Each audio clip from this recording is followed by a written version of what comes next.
Kalau milenial, mereka selalu menangnya di sini, technological savvy. Dia selalu lebih update. Saya pun awal-awal beberapa yang updatean itu loh, Instagram yang banyak pertanyaan-pertanyaan, naik angkot dan lain-lain gitu kan. Ya apa sih caranya cepet kayak gitu tuh guys, gitu kan. Mbak udah tinggal kamu adopsi, try it kan selesai. Oh iya gitu. Beberapa usia junior milenial, mereka merasa bahwa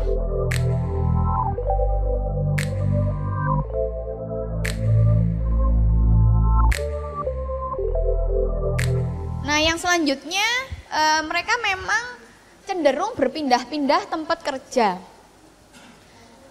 Kalau bicara tentang milenial zaman now tuh benar-benar punya targeting teman-teman.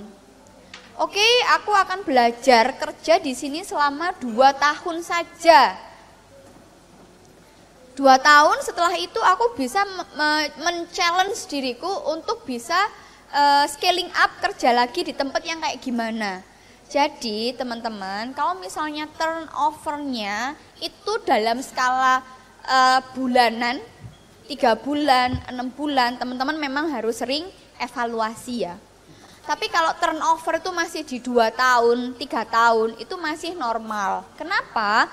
Karena setiap orang itu berusaha men-challenge dirinya untuk lebih tinggi lagi, punya jabatan kah, posisi-posisi yang mereka benar-benar idamkan, mimpi mereka, atau bahkan mereka keluar itu ingin men-challenge dirinya mungkin sebagai seorang entrepreneur gitu.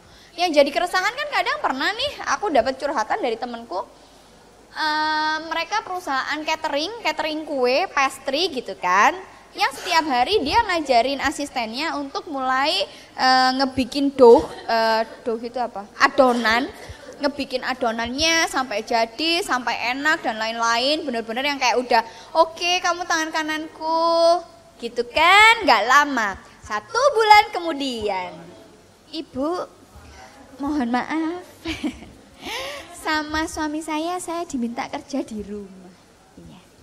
Terima kasih Ibu ilmunya.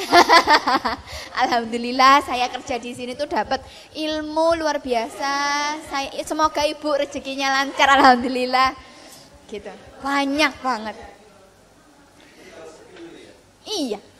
Tapi teman-teman jangan baper ya. Ingat kita mati, meninggal itu kan ya paling yang Islam tuh ya cuman belebetan kafan aja kan ya.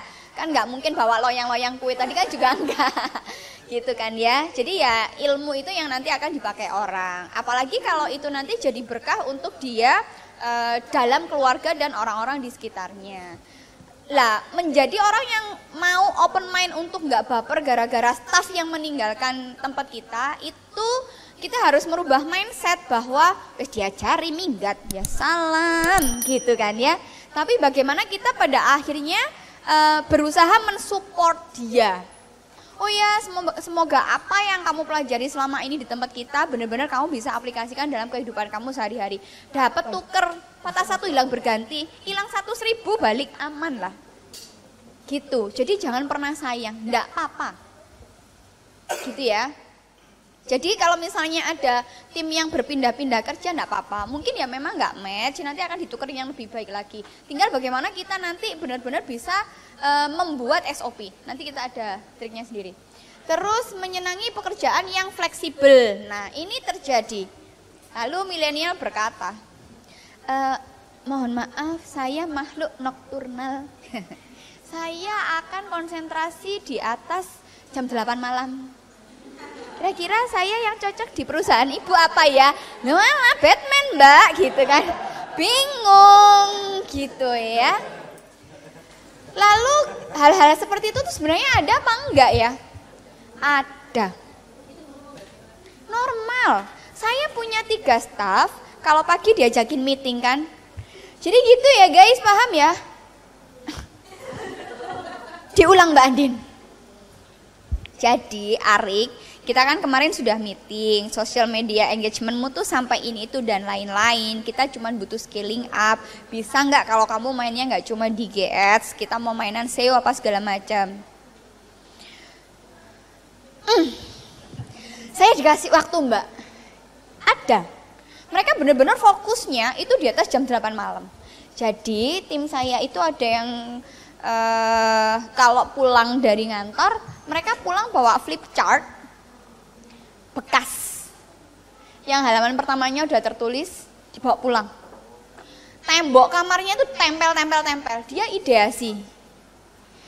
ideasi itu di atas jam 8 malam. Baru itu ngebut kerja.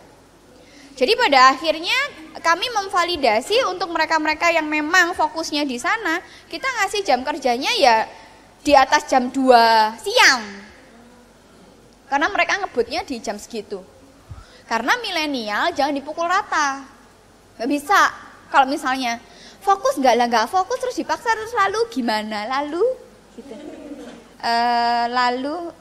Gitu. Kayak saya ini kan agak restricted sama kopi ya. Jadi kalau mau ngajakin saya hangover itu nggak perlu ngebir, nge-wine itu enggak. Dikasih kopi itu saya mabok. Bener-bener mabok di losor di bawah. Yang pertama saya punya emah, yang kedua efek kopi ini benar-benar saya nggak bisa mikir. Jadi saya benar-benar nggak aware. Jadi pada waktu kemarin beberapa kali meeting saya sok-sokan aja, karena meetingnya diajakin kayak di Starbucks kayak gitu-gitu kan, ya senang-senang aja sih. Cuman saya kadang men-challenge gitu, masih belum bisa. Pada akhirnya saya nggak bisa fokus gitu, sampai benar-benar gimana gitu. Nggak awake, nggak nangkep gitu. Sama beberapa milenial yang mereka memang kerjanya fokusnya malam, dia memang makhluk nokturnal, ya mereka harus di challenge juga untuk punya KPI tertentu gitu. Oke, kamu saya kasih jam tuh kadang saya sampai bilang, kamu mau masuk jam berapa sih gitu. Iya mbak, boleh ya saya masuknya jam 2 aja gitu. Oke, di challenge nanti KPI-nya apa, ditimbang semuanya, OKR-nya dia apa, ditimbang semuanya. Reach nggak dengan apa yang sudah ditargetkan? Lah kalau misalnya mereka memang reach out semuanya dan nggak ada kendala, lah terus kenapa kita harus maksain mereka harus masuk pagi misal? Kayak gitu. Kecuali di ranah pekerjaan teman-teman yang ini sistemnya kayak mungkin sudah masuknya ke pabrik, terus ada jam, ada SOP sampai sudah ISO yang kayak gitu-gitu ya.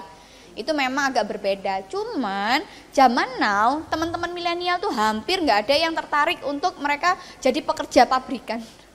Itu kayak tight banget dan mereka kayak terbelenggu. Maka yang diincar adalah pekerjaan-pekerjaan yang fleksibel. Mostly mereka pada akhirnya sekarang tuh yang challenge-nya mereka jadi digital marketing strategis, ya kan? Suka lebih memilih untuk menjadi mimin kekinian, ya kan?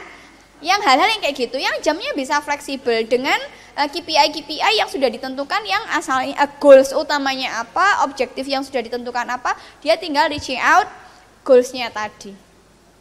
Kayak gitu. Terus mereka mementingkan work-life balance. Gitu ya, mulai dari pamer, berapa jarak yang ditempuh dari Strava-nya dia, terus dia makan apa hari ini, terus lifestyle yang lain, misalnya mereka ikut kayak apa sih kalau sekarang tuh freeletics, terus komunitas run, terus komunitas bersepeda, bike to work, yang kayak gitu-gitu. Sama work-life balance ini benar-benar mereka akan mencari pekerjaan yang mereka punya timing-timing khusus, kapan waktunya traveling, kapan waktunya me time, kapan waktunya ngedate, kayak gitu-gitu. Oke. Yang selanjutnya membutuhkan sosok pemimpin untuk mengarahkan bukan mendikte. Nah, setiap akhir tahun saya berusaha memvalidasi tim saya sendiri demi apa, gitu ya. Teman-teman nanti ini mungkin akan jadi challenge, kelihatan semua di sini. Kalau mau validasi, mending benar-benar dievaluasi, dikasih challenge Google Form lah. Terus misalnya boleh dikasih teman siapa yang paling suka ngebantu, paling suka nge-support, kayak gitu-gitu. Ada challenge kayak gitu. Soalnya yang sering terjadi adalah teman-teman di usia milenial, geng-gengan itu tidak bisa dihindarkan.